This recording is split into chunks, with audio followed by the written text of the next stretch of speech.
have a few moments while I was standing on the side, and I had to reflect that what would Sister Mary in the second grade think about me now?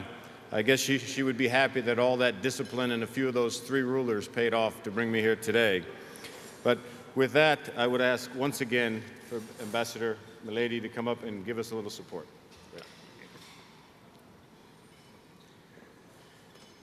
It's a great evening for me because I also have the honor, as the former 3rd Ambassador of the United States to the Holy See, to introduce the present and 9th Ambassador of the United States to the Holy See. Ambassador Miguel Diaz, appointed by President Obama in 2009, assumed his responsibilities after serving as a professor of theology at the College of St. Benedict and St. John's University.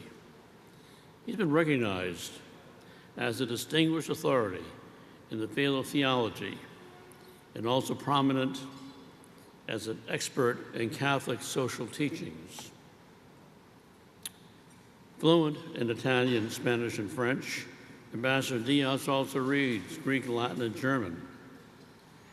Your Eminence and Reverend clergy and friends, I'm pleased to introduce Ambassador Diaz for his remarks. Thank you.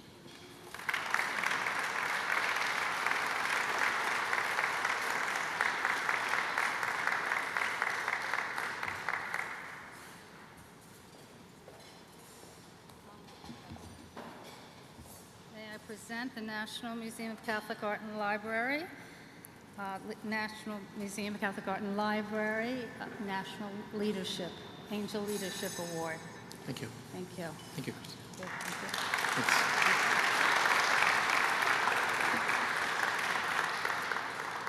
Buonasera a tutti. Saluti a tutti della città eterna. No, I will switch to my English tongue. But it is good to be here with all of you. Your Eminence, Cardinal Wuerl, Your Excellencies, honored guests, and dear friends. I want to begin by thanking all of you for honoring me this evening with the Angel Leadership Award. It is a distinct privilege for me to represent the United States of America to the Holy See. And I am pleased to know that the strong relationship between our country and the Holy See is so highly valued by your organization. Some 28 years have passed since the establishment of formal diplomatic relations between the United States of America and the Holy See. In the intervening years, the United States, together with our partners at the Vatican, have thought to make this a better world, to foster peace, to promote justice and freedom, and to advance human rights around the globe. Our relationship with the Holy See is an indispensable and valuable bilateral partnership for the conduct of the foreign policy of the United States. Like the United States, the Holy See has global interests, reach, and influence. The Holy See maintains formal diplomatic relations with 179 countries, a testament to the breadth and scope of its diplomatic representation.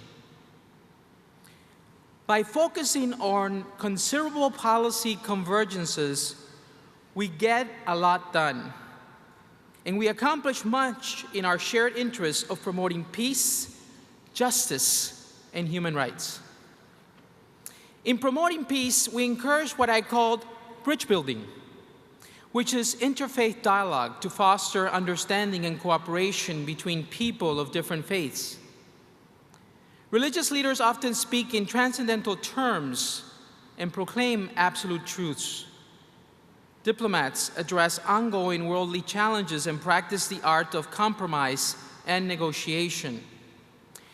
Recent events in various parts of the world have demonstrated the danger of the radicalization of religion. Without cultivating a diplomatic disposition toward openness and conversation, without a willingness to engage other points of view and discover truth and goodness in those points of view, religion runs the risk of becoming an instrument of violence. Religion can learn from diplomacy how to engage human differences and pursue reasoned conversations for the sake of the common good. And of course, so can diplomats learn from religious leaders. Our embassy has undertaken a number of initiatives in pursuit of the common good.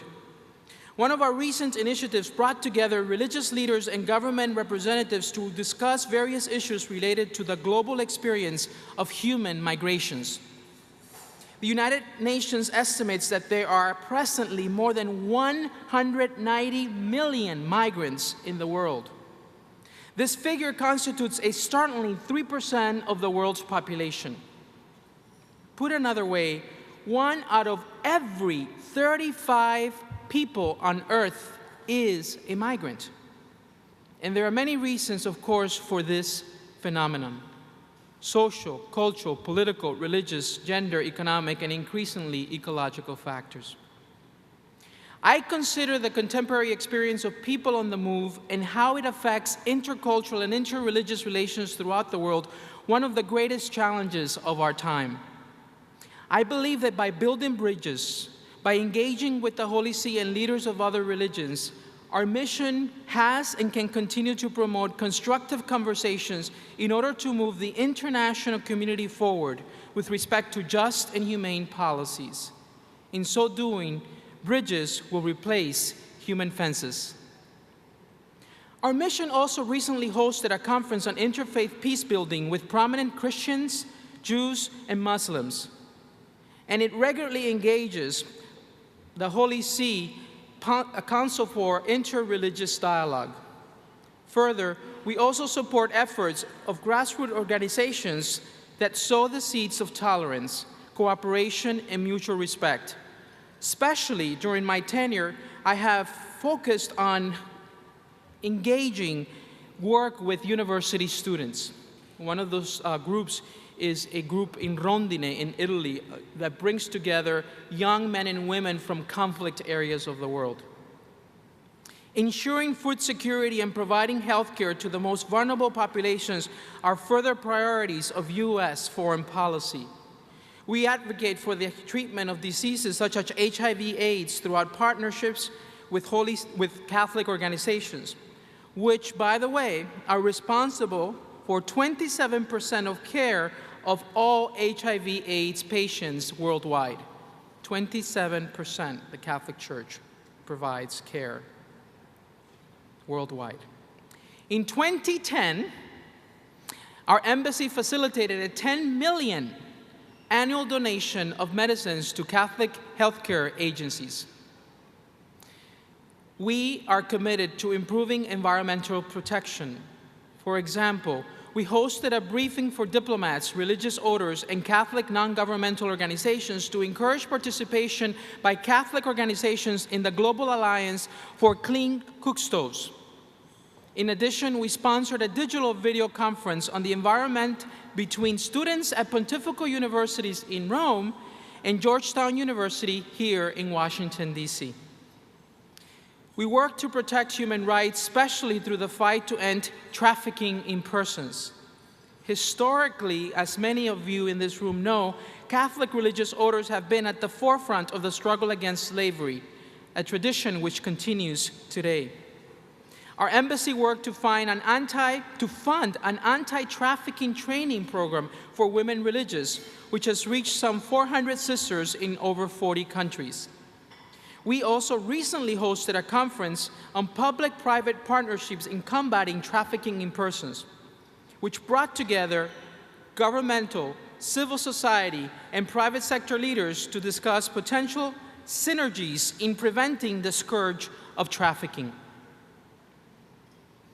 I am especially excited about a new initiative of the Department of State aimed at increasing engagement with communities of faith. Last fall, I helped to launch the Religion and Foreign Policy Working Group of the Secretary of State's Strategic Dialogue with Civil Society. The working group facilitates regular dialogue between the U.S. foreign policy establishment and religious leaders, scholars, and practitioners worldwide on strategies to build more effective partnerships on a wide range of goals, including but not limited to conflict prevention, humanitarian assistance, and national security. This is an unprecedented initiative at the State Department that demonstrates the administration's commitment to involve religious leaders in shaping U.S. foreign policy, and I am proud to be taking an active role in ensuring its success. In Rome, I am also able to highlight American culture and values to the wide global audience that visits the Vatican.